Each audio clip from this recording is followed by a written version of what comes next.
Everyone thinks it's about the other people, not me. And so if you're a CEO that wants to take your team, take your organization to the next level, but you're not willing to do the hard work yourself, then don't waste your time because you will just frustrate your people. It starts with you. Fundamentally, the more value we can create for other people, the more fulfilling of a life we'll have. It's really that simple. And it's that hard because we're all pretty selfish, frankly.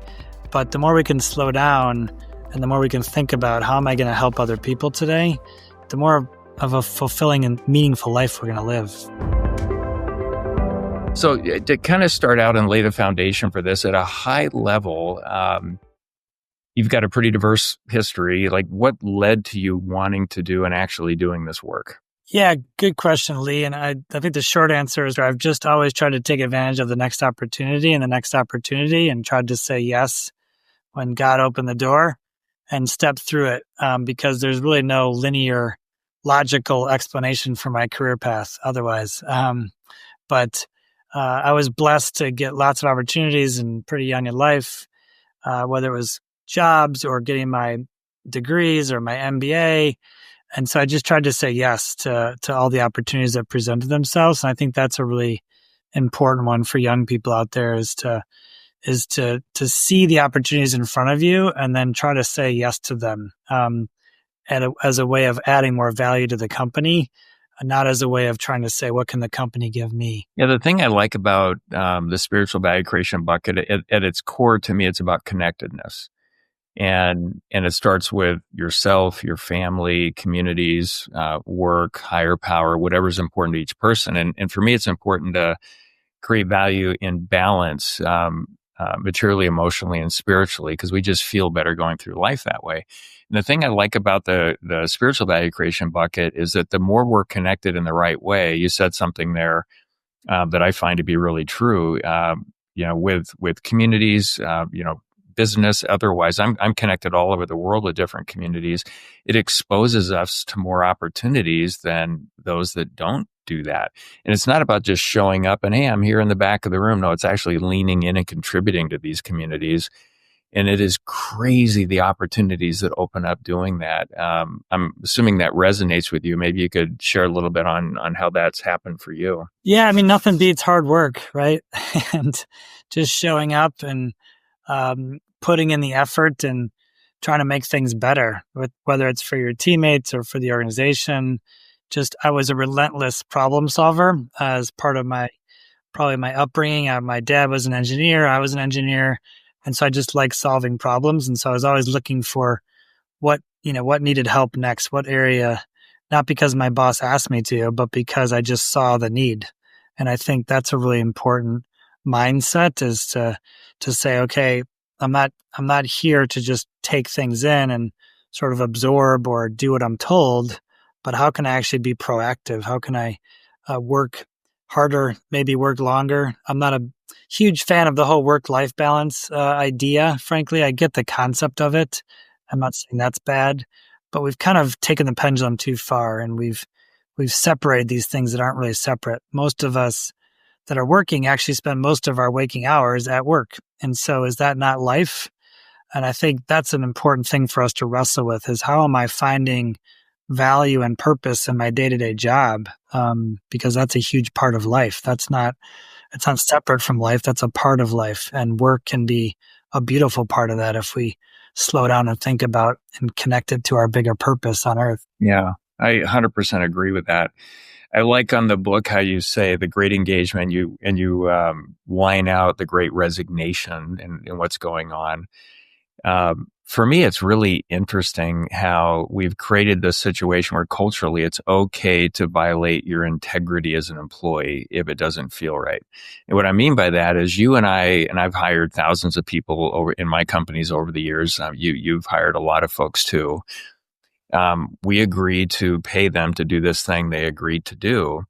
And then if it doesn't feel right to them culturally or otherwise, I'm not saying culture is like wildly important, like it's productive engagement that we want more of. But somehow it's okay for them to only give 50% of what they agreed to do. So I feel like we have a crisis of character. And that's the bigger issue we have. And so when leaders are giving, adults an excuse to not do what they agreed to do, that's not cool. And we shouldn't accept that.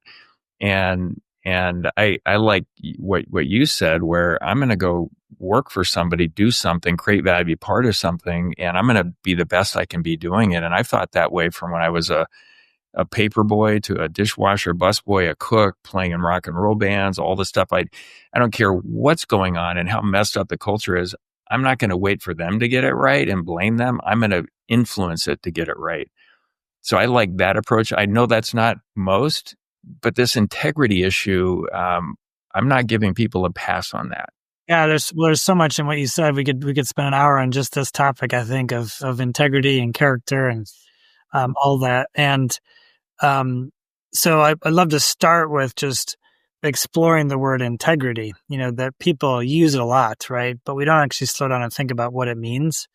Well, it shares the same root as integrate or integer. And so it's either yes or no. It's to integrate your word and your action. It's to do what you say you're going to do. Now, what I've found fascinating, Lee, is many organizations actually don't have clear agreements. They think they do.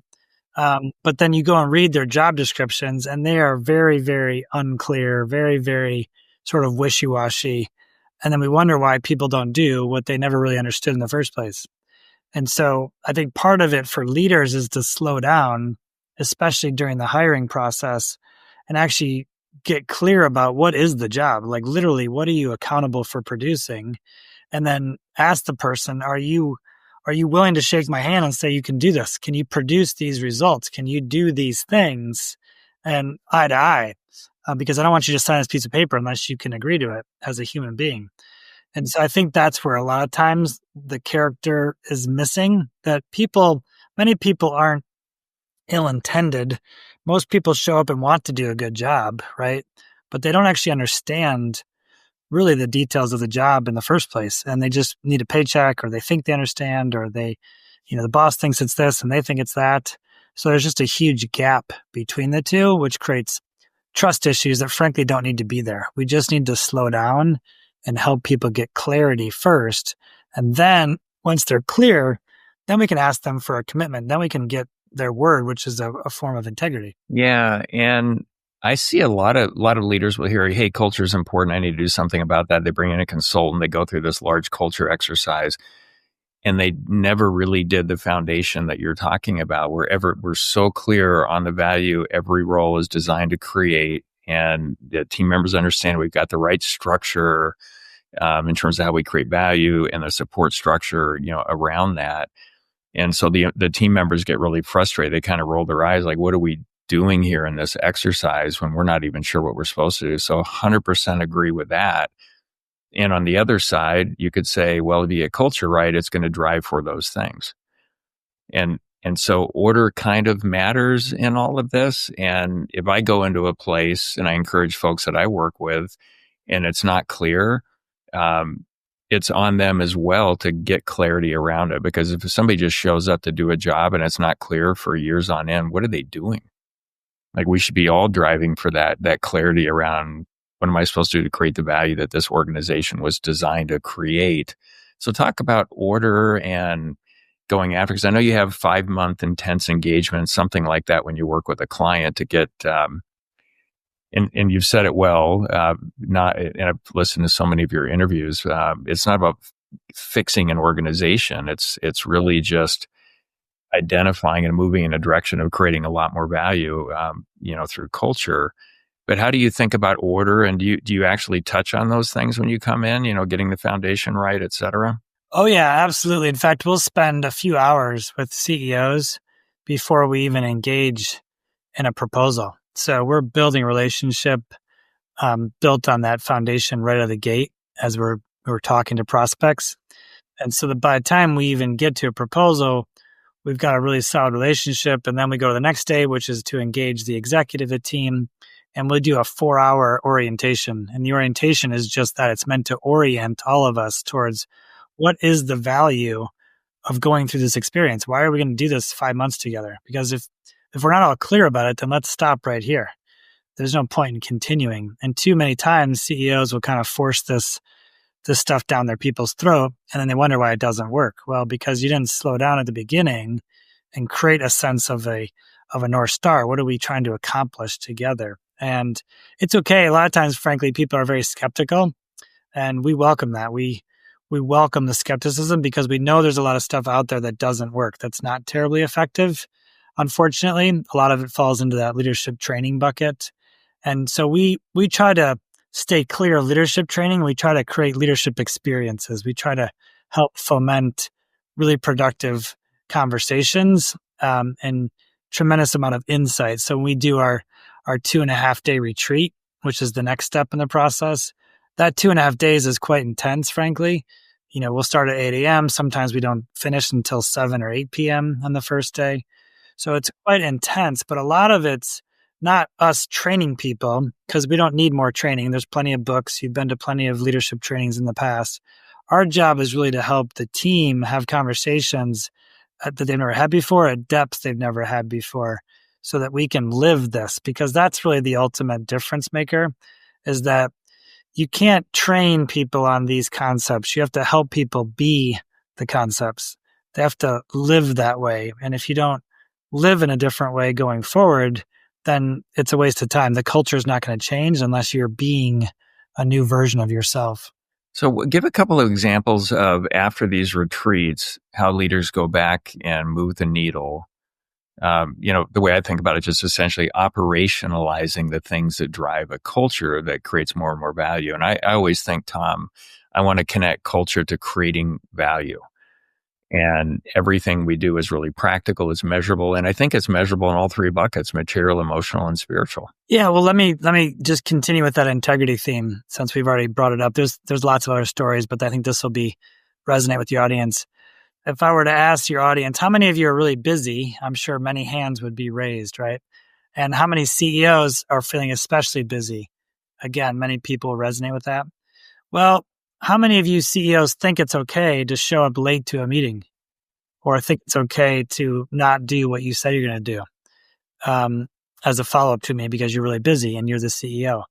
Well, that's great, but guess what? That's sending a signal to the rest of the organization. And we had one CEO who literally he said it was like a spiritual experience almost, where he woke up from a dream in the middle of the night at the first night of our retreat.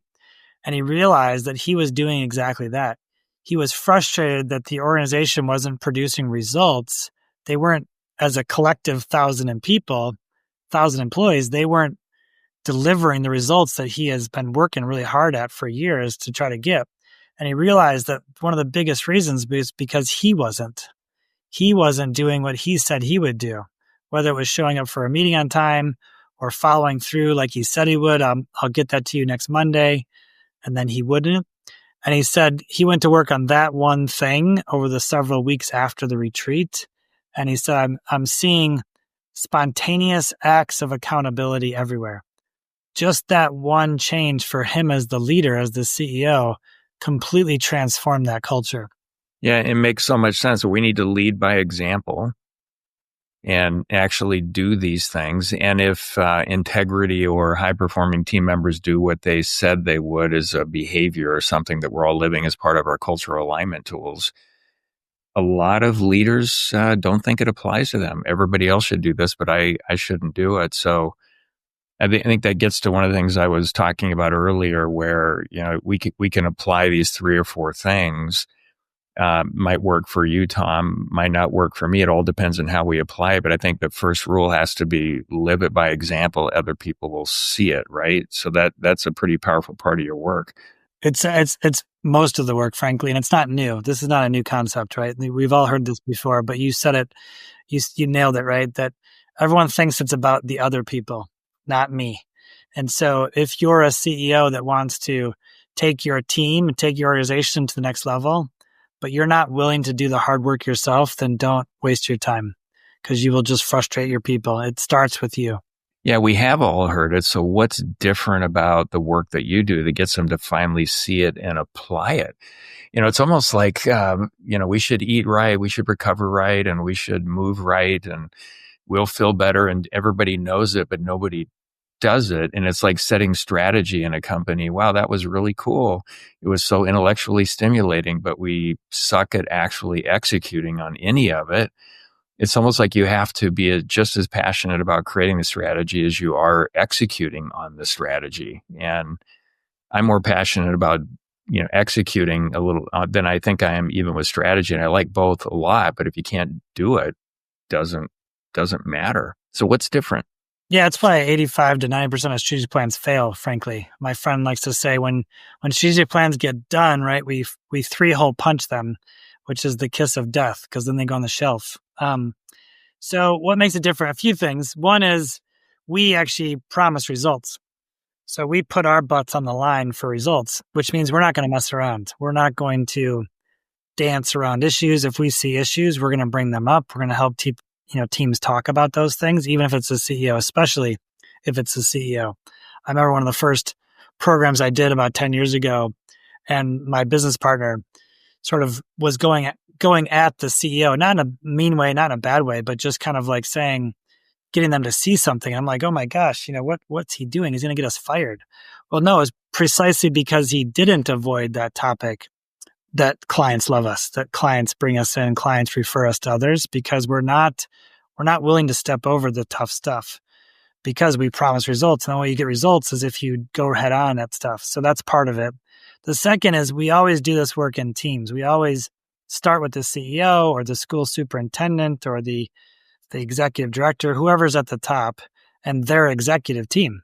So it's a team-based experience, and the team walks out committed to each other and committed to a different future together. And then we structure the program over 5 months to support them in living that out. Because what's 100% predictable and happens to 100% of our clients is they slip back into what we call fur-lined ruts. They go back to their comfort zone. They go back to doing what they've always done because it's comfortable, but it's a rut. And so our job is to help them to see that and to continue to help them climb the mountain, help them to continue to push forward, to get better every day, better every week. Doesn't mean perfection. It just means, constant progress. So that's part of it. There's a lot more to it, including really, really pretty powerful insights about individuals within some 360 surveys that we do and mapping those onto the cultural surveys. We have our own 4-factor coaching tool that's very different than a lot of the tools that are out there. We don't call them performance or personality assessments. We think that language is a little bit dangerous, frankly. So we've got quite a few tools in the toolkit, but at the end of the day, a lot of it's because it's a team-based work and because we promise results. And so we're going to help you get results. Yeah. And that's in your Elevate system, right? The Elevate system is the 4-factor coaching tool that I was talking about. Exactly. Yeah. Yeah. I love that. All right. So in the book, you talk about the differences between, leading, managing, and coaching. So every CEO that I talk to will say, and senior leaders, that, oh yeah, everybody should have a coach, and mentoring, all that is so important. Less than half of them are very good at accepting coaching. Mm-hmm. Curious your thoughts on, very powerful, and they love coaching people and lots of ideas. They just don't want to be vulnerable is the best thing I can come up with. So I've heard you say this too. It's almost like struggling productively out loud in front of a group of other, peers, so you can work through this. How do you set the stage to kind of cause coaching to happen or have them run towards it? Yeah, great question. And again, that's part of the design of the entire 5-month experience, is that we're helping to create some momentum and some trust and create some foundations, layering on top of that. You can't just jump right into the deep end with people because they don't have the trust, they don't have the familiarity, we don't have any foundations. So part of it is very much the part of the curriculum and the design of it all. The other part of it is you got to make it valuable. You got to have people to see and experience it, not talk theoretically about coaching, but actually get some good coaching and walk out saying, wow, that was really helpful. And I didn't die. It was like amazing, right? And so that's part of it too, is just having people have an experience of coaching that is very helpful to them personally. And when you can do that enough times, then you start to create that momentum. Now, the reality is our our brains are unfortunately wired against us in this way. I'm not a brain scientist by any means, but I've talked to quite a few people about this. And one of our clients is a brilliant PhD, and he said the latest research on the brain and specifically on the amygdala, the two almond-shaped items that are sort of tucked in our brain behind our ears that are meant to detect things like and trigger that fight, flight, freeze that we've all heard about. We said the latest research is that those are actually novelty detectors. They are detecting things that are novel, that are new. So if you think about that, if someone's coaching you, everything that they're giving you, not everything, but much of what they're giving you is probably new to you. And so your brain is saying, no, no, no. You're going to want to fight back against it and prove to them why they're wrong. You're going to want to leave and, flee and run away.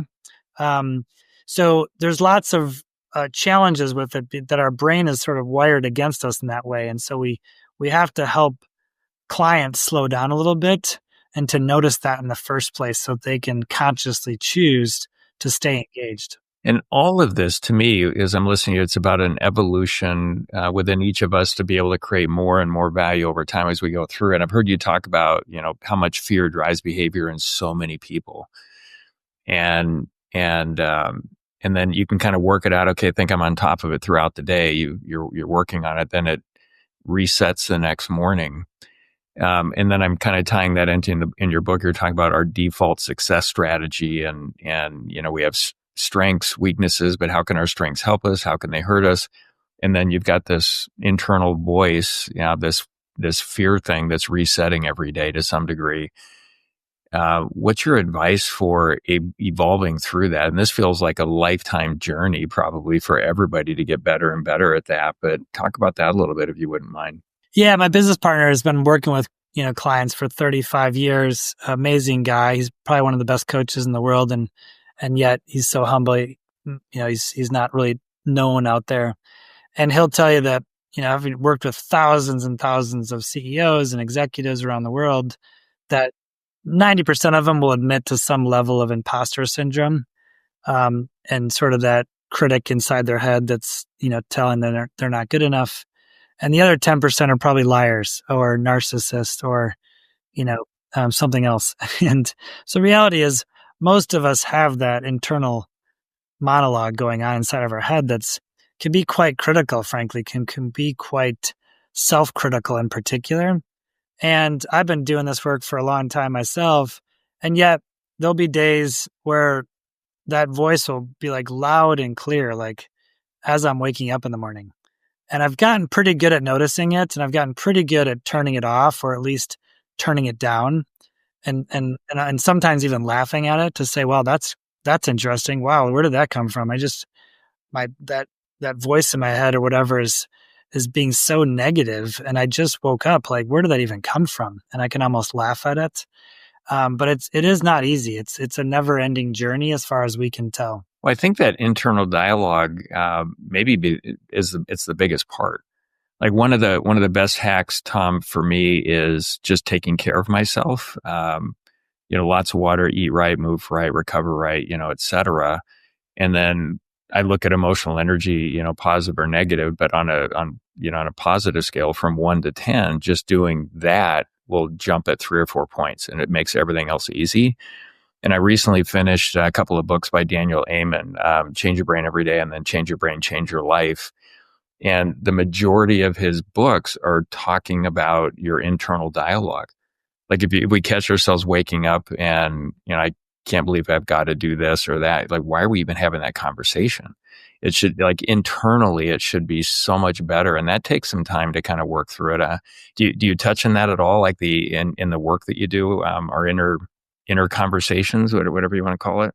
Oh yeah. It's a huge part of the work, frankly, is to instead of reacting out of fear, to respond out of something more productive. We like to use the word agape love, which is just simply putting the other first, which is really our job as a leader. And frankly, any good business out there, that's your job. You have to put others first. You have to put the clients first. If you're not providing value to your customers, then you're no longer going to exist. It's really that simple. So this is not some sort of a wishy-washy version of love. This is a very pragmatic version of love that if I get focused on helping others, then I can't worry about myself. I can't be thinking about my own fears. And they both can't coexist. So absolutely, as leaders, that's what we're trying to help people do constantly is, okay, you just had a fear-based reaction. Now let's slow down and think of what's a love-based response. Okay. Yeah, it makes a lot of sense. And backing up a little bit, I think it's an important distinction if you can just touch on the difference between leading, managing, and coaching and how they fit together to make an organization successful. Yeah, absolutely. And part of what we talk about in the subtitle of the book, by the way, is it's The Great Engagement. And the subtitle is How CEOs Create Exceptional Cultures. And what we've realized is that it's actually not just CEOs. It's that everybody is the CEO of their own life. We all have the ability to shape our own culture, whether it's at work or it's at home. Every parent, I think, should be thinking about what sort of culture am I creating in my home life? Or am I letting it just happen to me? Well, that's not leadership. Leadership is stepping into that void and actually intentionally shaping the culture that you want. Now, I'm a parent, very proud parent and husband, and love everything about that. But I don't always do it perfectly, far from it. But I'm working at it. My wife and I are constantly thinking about how do we make things better next week than they were the previous week. And so what we tap into a lot of times are these tools of leadership, management, and coaching. And they're very different tools. It's the difference between a hammer and a saw and a screwdriver, right? If I asked you to cut a 2x4 with a screwdriver, could you do it, Lee? Yeah, probably. Would it take you forever? And would it be a holy mess? Yeah, it would not be the right tool for the job. And yet we're doing that constantly as employees. We're using leadership when really what's needed is coaching, or we're using coaching. What's really needed is management. And so we believe that all three are equally important. They're just different tools. And management, by the way, has gotten a bad rap of late. It's not a bad thing. It's like saying that a screwdriver is a bad tool. No, it's not. It has its purpose. We just have to figure out when to use it in the right application. So leadership, management, coaching, we always have to start with leadership, because leadership in its essence is really quite simple. It's generating a view of the future that other people take on as their future. Probably the most gifted leader of the last century was Dr. Martin Luther King. He had no position. He had no real title. He certainly didn't have a ton of money, right? So he had to use influence and, frankly, the power of leadership to change the world, because he got people to see a future, i.e. a dream, the great dream, that other people took on as their future, right? That's the power of his I Have a Dream speech, is that was all about contrasting where they were today and all the segregation and challenges and complete darkness of the day in many ways, and contrasting with the dream of a better future. And that, in essence, is leadership. It's putting out a future that people take on and get excited about. So you can't manage and you can't coach anything unless you have a future that you're aiming towards. So that's why leadership has to go first, and it's probably the most powerful of the three tools, frankly. Now, once you've got a shared future and people are excited about that, now you can go to work on getting people to make agreements. And that's management. That's it. It's that simple. Management is about getting people to make agreements to do things and then following up on those things to see if they did or not. And if they did, great, fantastic, celebrate that. And if they didn't, say, breakdown, what happened? And then boom, you're done with management and you can move into coaching. Coaching is then the follow-up. Okay, what happened? What went wrong? What can we do next time? How can we learn from this? What help do you need from me? All the things that help people grow and get better is really coaching. So leadership's about the future. Management's about getting agreements that move people towards that future. And frankly, coaching is everything else. It's whatever helps people to get to that future. All right. I love that. So I don't believe there are any magic pills or silver bullets. I think it's like all of it in balance, continually doing the work and having fun doing the work.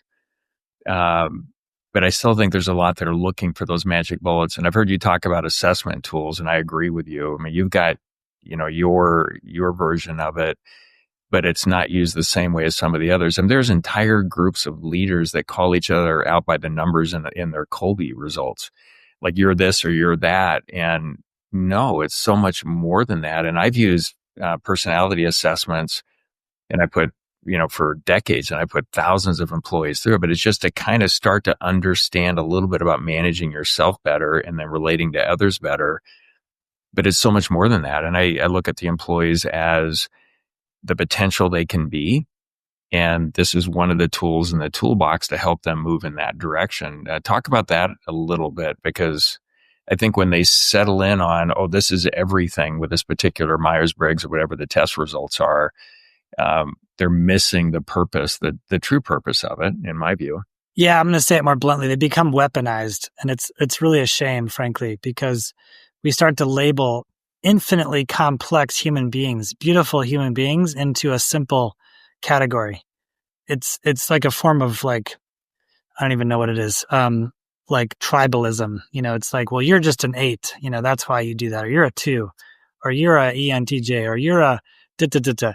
And we label people, and it becomes a weapon, which is really unfortunate, I think, because we are so complex. Human beings are so very complex. And frankly, the best that any of those tools could do is tell you about who you were. Like, that's it. They can tell you about who you were maybe in the past, which can be helpful. And don't get me wrong, they can be very helpful. But what's much more important as a leader in particular is what are we helping people become? Like, what's the future version that we're helping ourselves and we're helping our employees and we're helping our teammates grow into? That's much more fun to me. That's much more interesting. Yeah, that makes a lot of sense. You talked about purpose in the beginning and having that, and it's a pretty daunting thing for individuals to think about. It's an interesting and also daunting thing, I believe, for organizations to get right. Like, it has to be this big thing, and it turns into some version of virtue signaling a lot of the times, in my experience, instead of what really resonates with you and you can sink your teeth into. So I'd like you to touch a little bit on first developing your own personal purpose. Mine, for example, is driving holistic value creation behaviors into the world, in all 3 buckets, because selfishly, I want a much better world to interact with. And I do it in for-profits and nonprofits. I have over 40,000 parents in my dinner table family community. In the next few years, I want to take it to millions. And it's about creating value holistically within families. I'm fighting for that like future of humanity and wanting to go anywhere on the planet and have it be an amazing experience for me and everybody else. Okay. It took me a long time to really land on that. So that's the personal piece. So talk about developing a personal purpose, any advice you have, and then let's get into organizational purpose.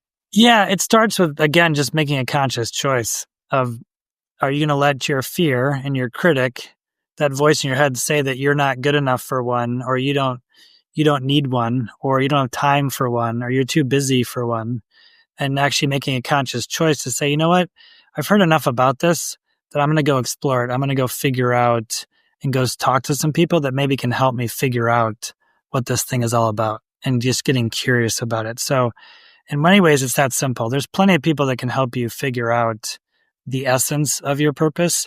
Now, some are better than others. Not all people are equal, obviously. So be careful about who you select there. But it starts with just making a conscious choice of exploring it. If you want a great place to start, there's a great book called, just escaped me. He's a professor at the University of Michigan, Life on Purpose. And he actually lays out a very compelling case about the science of having a purpose in your life. And it's fascinating about how lower rates of diseases and literally people are more attractive, apparently, to other people because you're sort of animated by your purpose. Living longer. I mean, it's really fascinating. And so there's a great scientific reason to go explore your purpose. But to me, that's only the bonus. That's sort of like the whipped cream. The real reason to do it is because it will lead to a more fulfilling life. And who doesn't want to live a more fulfilling life? Yeah. And what I said earlier, I think a lot of folks, they're looking for, and they come up with something that sounds good, but they haven't really worked on it. So what can they sink their teeth in? What is right for them? And it's not some giant earth shattering, changing thing. It's just what's right for you, and change one life. You could change the world, right? Getting into it. Yeah, and I think part of the reason that people struggle with this is because there's a lot of consultants out there who are doing a disservice, and it becomes an exercise in wordsmithing the perfect statement. And we like to say that purpose statements are worthless. They're literally not worth anything. They're just a bunch of words on a piece of paper, and they have no power to inspire or to animate anybody. I've I've read thousands of these things. I'm sure you have too, Lee, and maybe one or two ever are good. Most of them don't really do their job, which is to animate the human spirit, to get us excited, to animate our heart. So that's the first lesson: is don't go write a mission statement. Um, Go figure out what your purpose is, your mission, your vision. I don't care what you call it. Your North Star, they're all the same thing. They are futures that you want to live into. Go figure out what that is, because when you get to the essence of it, it's going to help you to live a much more fulfilling life. And every time I talk about mine, I'll say it completely differently, because it's not about the statement. It's not about how I say it in the exact words. It's more a matter of what's emanating out of me, because I'm clear about what purpose I'm on, and that I can say it differently every time. I can tell a story sometimes. Sometimes I'll tell an example. Sometimes I'll talk about it in metaphors like climbing a mountain. Whatever it is, it doesn't matter. Just start to the more you talk about it, the more it will animate you. All right. So I like this. So here's maybe like, what are some tools and a process an individual could go through? So I can write down, think about, it can modify over time. This is a future that I would like to be part of. It makes a lot of sense. And then what can I do to contribute to that in a meaningful way? And for me, it can't be 100% about me. It's got to be about value for all stakeholders moving in that direction, whether it's humanity or this group or whatever it happens to be. Is that kind of what you're saying? Like kind of go through that process? Yeah. In fact, in the book, we actually provide some tools for people to do that themselves if they want to try to tackle it themselves. So it's towards the second or the last half of the book. You'll get into some of that if people are interested in some specific tools.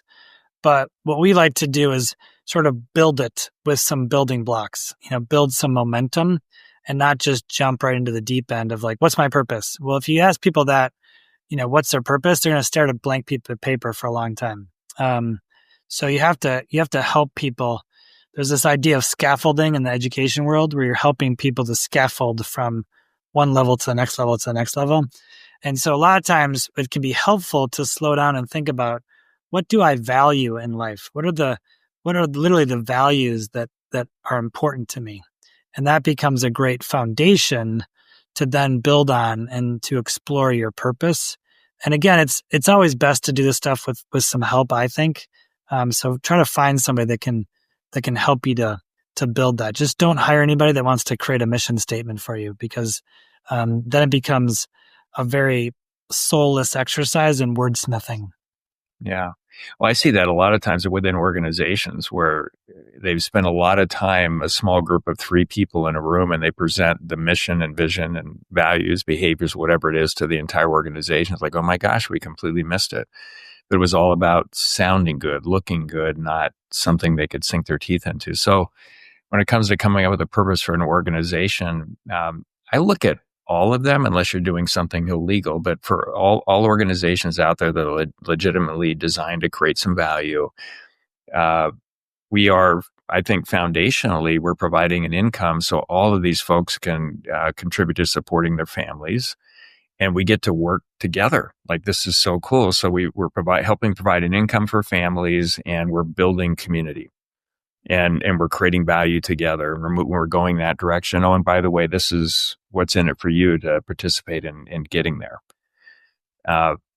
That in itself is an amazing purpose. So when I hear people say, Tom, well, we just package coffee beans. What kind of purpose is in that? Well, you're still providing income for all these families. You get to create value as a team. It's community.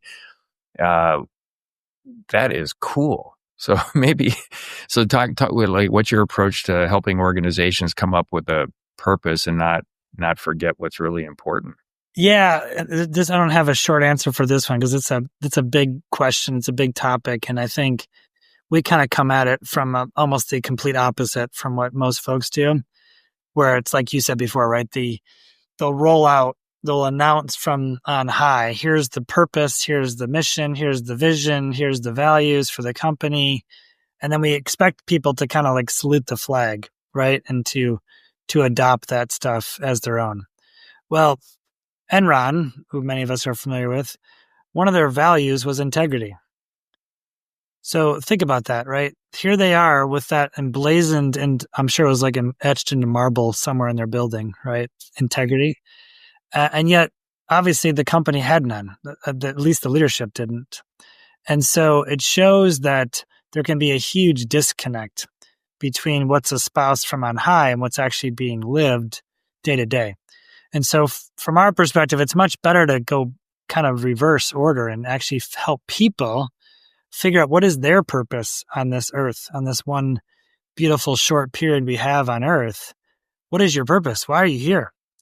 And when people can figure that out and really wrestle with that, now you've got something to work with. Now you can take hundreds of those or thousands of those and bring those together, and that becomes the organization's purpose.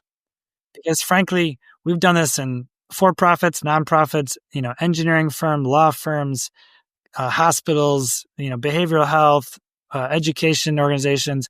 It does not matter. At the end of the day, unless you are a complete lunatic, most humans have the same basic desire, which is to provide value, as you said, to be helpful to other people. And when you do that well, whether it's coffee beans or teaching or being a doctor, the money will come. Yeah, and I've worked with lots of organizations as well, and I agree that it doesn't matter. And I'm a fan of getting every brain in the game to create it, especially I like behaviors over values because I like it's less subjective going through it. I remember it was probably 98, 99 when I changed, but we had a list of values and the top one was integrity. And I remember asking 10 employees, how are you applying integrity to make the organization measurably better?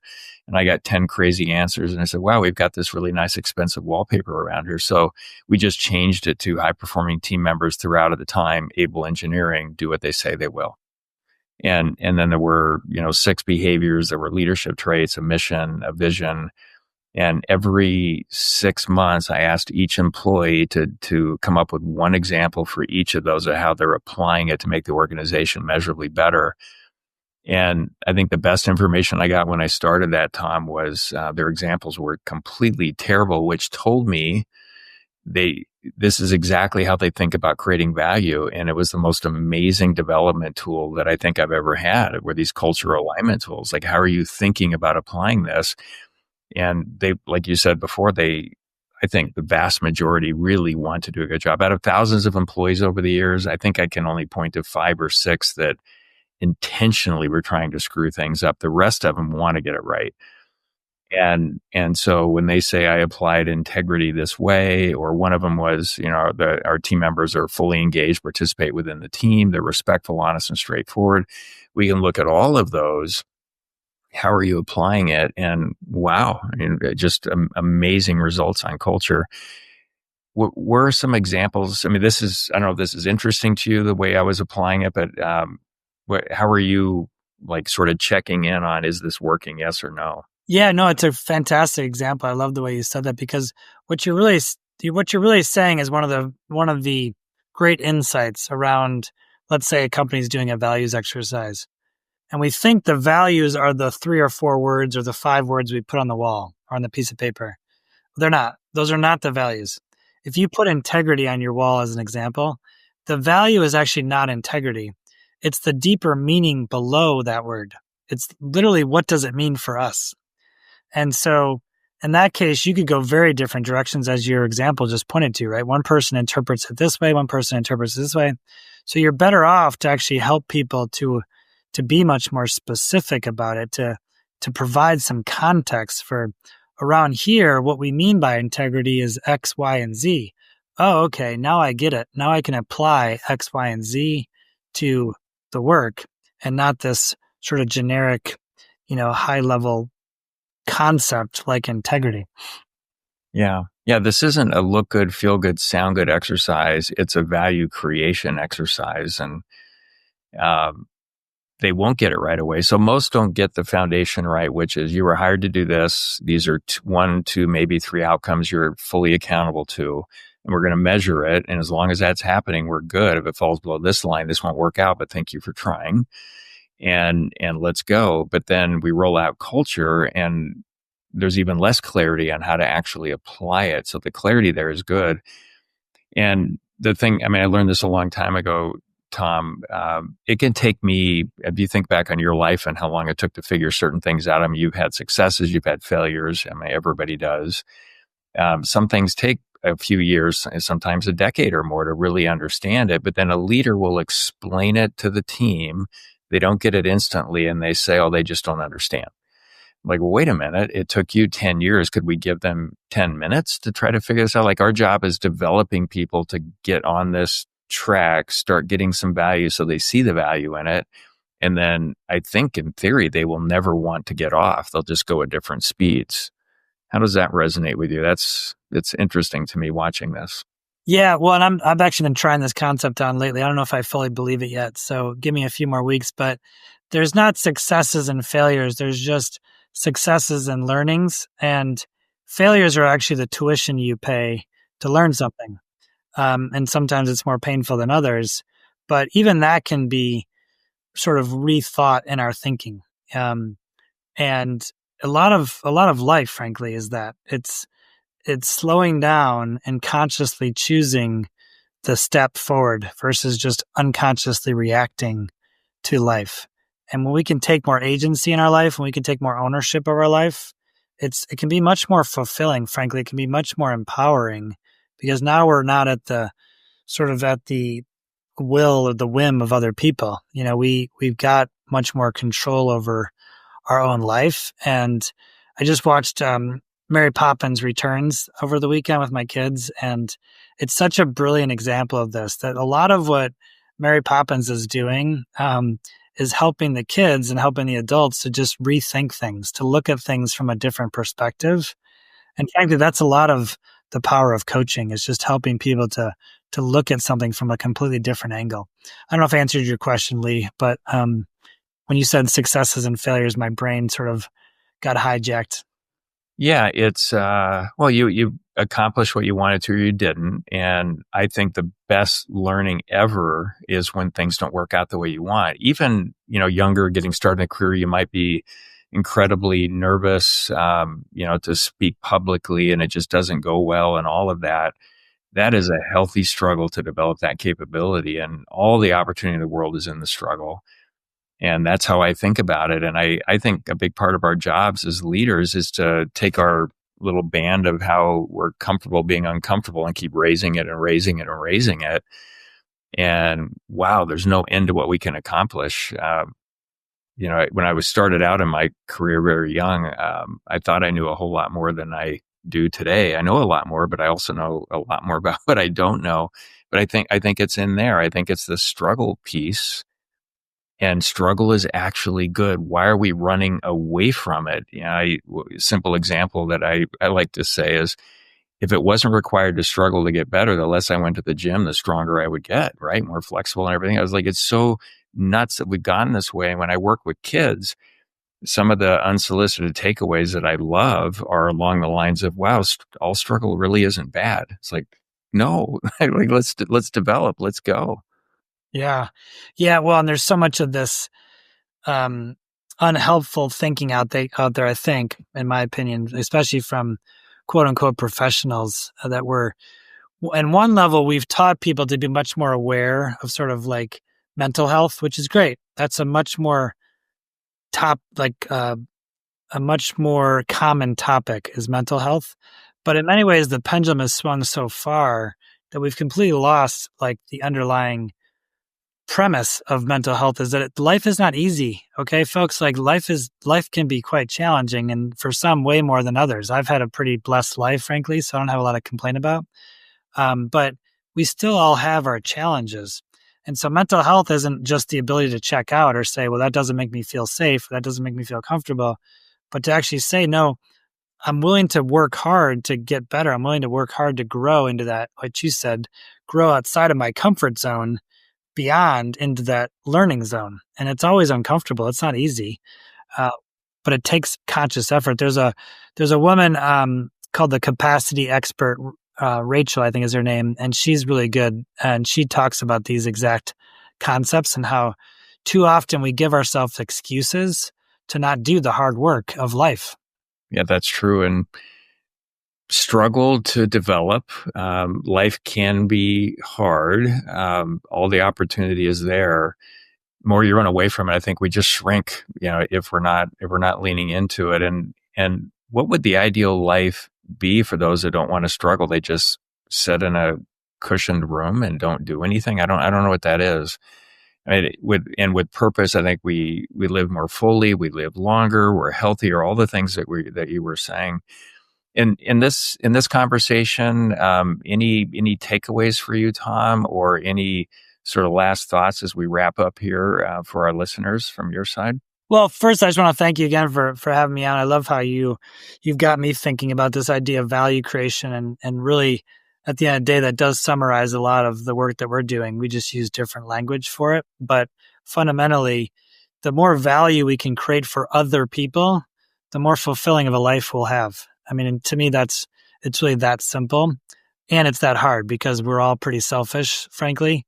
But the more we can slow down and the more we can think about how am I going to help other people today, the more of a fulfilling and meaningful life we're going to live.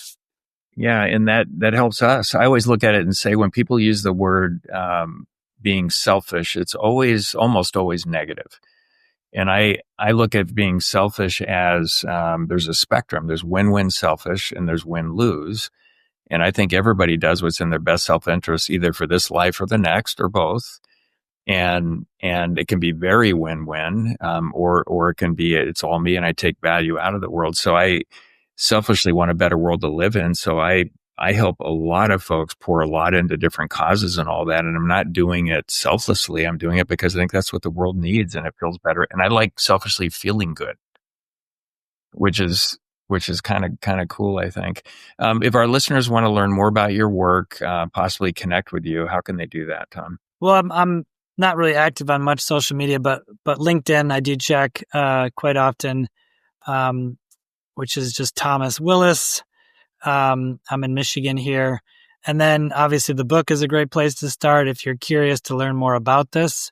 The Great Engagement, you can get that pretty much anywhere, Amazon and all the different audiobook formats that are out there. So that's probably the two things I recommend is LinkedIn and check out the book.